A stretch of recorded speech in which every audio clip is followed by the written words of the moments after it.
Madam President, before I speak on the Fraud Enforcement and Recovery Act, which I strongly support, I did want to say a few words on another resolution commending Captain Richard Phillips, the crew of the Maersk, Alabama, and the United States Navy.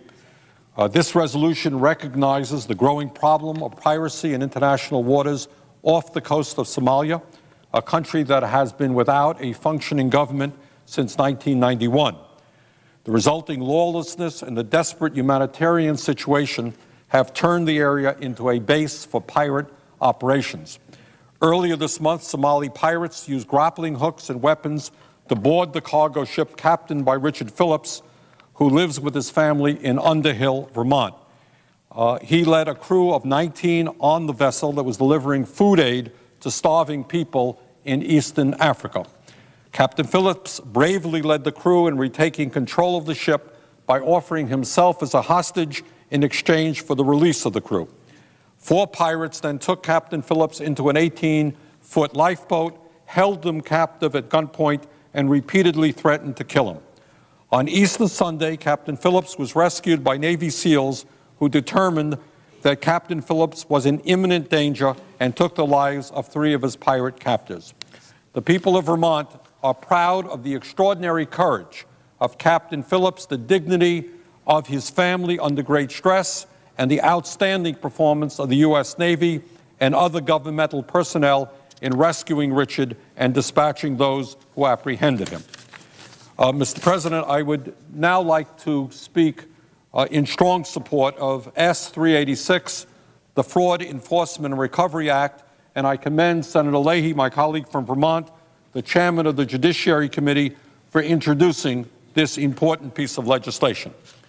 Mr. President, as a result of the greed, recklessness, and in my view, illegal behavior of a handful of executives on Wall Street, we are suffering today from the most severe economic crisis that we've experienced since the Great Depression. Millions of people have lost their homes, their jobs, their life savings, their ability to send their kids to college, and their sense of hope that their children will follow the American dream and have a higher standard of living than they do. It is critical that we provide the FBI, the Justice Department, and all of our federal agencies the tools and resources they need to hold those responsible for the financial crisis accountable and throw those that engaged in fraud in jail where they belong.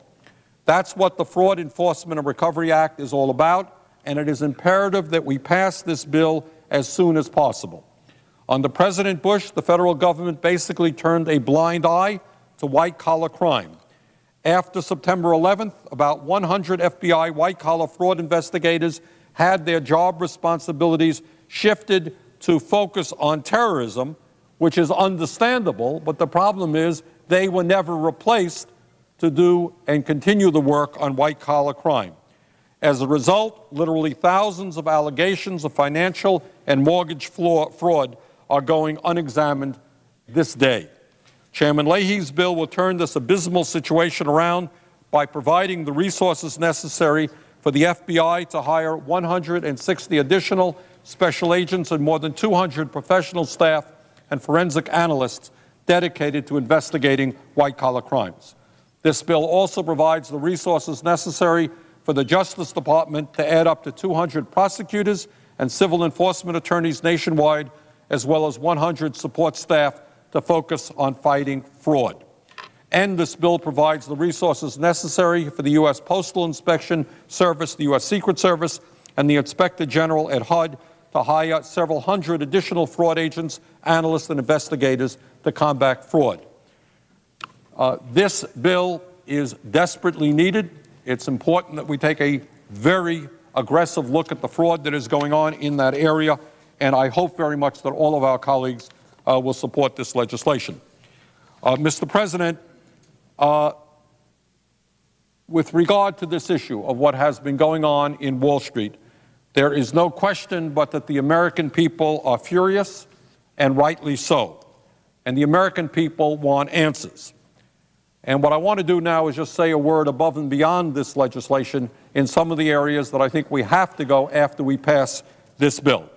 I think the American people are demanding an investigation to understand how we got into this financial crisis in the first place. Who are those people responsible? Some people say, well, it's all of us. We're all responsible for this financial crisis. That just simply is not accurate. The truth of the matter is there are probably a few hundred people who, through their greed, their recklessness, their illegal behavior, have plunged our nation and much of the world into a deep recession. We need to know who they are, we need to know what they did, and we need to make sure that this never happens again. And where illegal activity has taken place, we need to hold them accountable. Mr. President, one other area that I wanted to touch on is to look at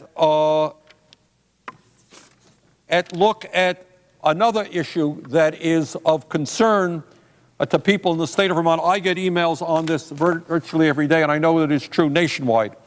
And that is that at the same time as we are bailing out huge Wall Street financial institutions, at the same time as these financial institutions are getting zero-interest loans from the Fed, you know what they are saying to the American people? They're saying, thanks, chump. We appreciate all your help, and now we're going to charge you 20, 25, 30% interest rates on the credit cards that we give you. Recently, Mr. President, I have been receiving many emails from people who have seen the Bank of America, for no particular reason, doubling their interest rates. All over this country, people are using their credit cards to pay for their groceries, to pay for basic needs. College kids are using credit cards to pay college expenses, and they're charging outrageous rates. And the reality is that today in America, if you can believe it, 1/3 of all credit card holders in this country are paying interest rates above 20% and as high as 41%, which is more than double what they paid in interest in 1990. So what we are looking at right here is a situation in which the American people are bailing out these large institutions, and in return what we get are outrageously high interest rates. I have introduced, along with Senators Durbin, Levin, Leahy, Harkin, and Whitehouse, legislation that will require any lender in this country to immediately cap all interest rates on consumer loans at 15%, including credit cards. And the reason we have selected that number is that it's precisely what credit unions all over this country are operating under and have operated under for 30 years. And they have done well. They are not coming to Washington for hundreds of billions of dollars in bailout. So I think if it's worked well for the credit unions, it can work well for financial institutions. And I hope that we can get that bill on the floor and see it pass to protect millions of credit card holders all over this country. There's another issue, Mr. President, that I think we have got to address. The reason that Congress has provided $700 billion to bail out Wall Street, against my vote, I should say, but that's what happened. The reason that the Fed has lent out over $2 trillion to large financial institutions has a lot to do with the phenomenon of too big to fail. The thought is that if a large financial institution goes under, it will bring systemic damage to our entire economy, and that it has to be propped up. Mr. President, if I have said on the floor of this Senate more than once, if an institution is too big to fail, it is too big to exist. And I will be introducing legislation soon to require that the federal banking regulators examine every bank in this country to make sure that no bank is too big to fail over a reasonable period of time. In other words, I think we've got to take a look at what Teddy Roosevelt did 100 years ago, over 100 years ago. And if an institution is too big to fail, let's start breaking them up right now so we don't find ourselves back in the same place some years from now. Mr. President, it goes without saying in another area that we have clearly got to end the deregulation of banking laws that were passed over the last decade that helped cause this crisis. There was a belief that if we just let Wall Street do all of the wonderful things that they are capable of doing, well, they're going to provide and create prosperity not only for their people, but for all of our country. Clearly, we have learned the lesson that when you leave Wall Street alone, they will do what they do best, that is act in a very greedy way to maximize their profits. And for them, 20%, 30% were not enough. They needed 40%, they needed 50% rates of returns. Their CEOs needed not $20 million, not $50 million. In some cases, they needed $1 billion. So I think it is now widely understood that we have got to reverse the deregulation that took place over the last decades, and we have got to move forward with sensible regulation. And that means that we have got to revisit certainly Gramm-Leach-Bliley. We have got to restore the firewalls that were imposed by the Glass-Steagall Act in 1934 and that were repealed as a result of deregulation. Mr.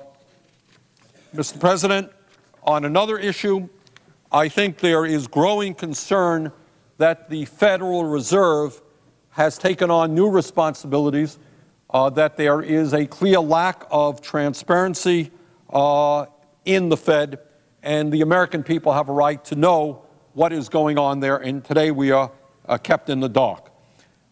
Regardless, Mr. President, of one's views on the merits of the $700 billion financial rescue package that was signed into law by President Bush on October 3rd, one thing we can say is if the taxpayers and the citizens of this country want to know who received this money, all they have to do is go to a website and they can find that. On the other hand, Mr. President, if you want to know who received $2.2 trillion from the Fed, if you want to know what the terms are of those agreements, you will not find any information whatsoever. All of that information has been kept secret from the American people. Mr. President, I am grateful that as part of the budget debate, the Senate voted 59 to 39 in favor of an amendment that I offered to the budget resolution with Senators Bunning, Webb, and Feingold, calling on the Fed to release this information. In my view, it is time for the Fed to listen to the will of the Senate and the American people and release this information as soon as possible. Let me conclude, Mr. President, by simply saying that I think today we are debating a very important piece of legislation, the Fraud Enforcement and Recovery Act, introduced by my colleague from Vermont, Senator Leahy. This is extremely important legislation. Let's get it passed as soon as possible with as large a vote as we can. After we do that, let's start turning our attention to other aspects of this Wall Street crisis so that we can respond to the frustrations and the anger of the American people, create a new Wall Street, create accountability, lower interest rates, and do, I think, many of the things the American people want us to do.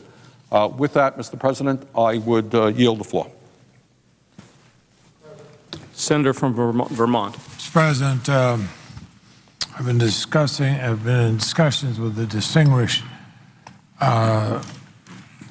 Republican and Deputy Leader, Senator Kyl, and we don't have a formal agreement on this, but what we're looking toward doing is in the next 10 minutes or so having a acceptance of the manager's technical amendment and then going to a roll call vote on Senator Kyl's amendment, which I will support. So with that, I would suggest the absence of a quorum. The clerk will call the roll. Mr.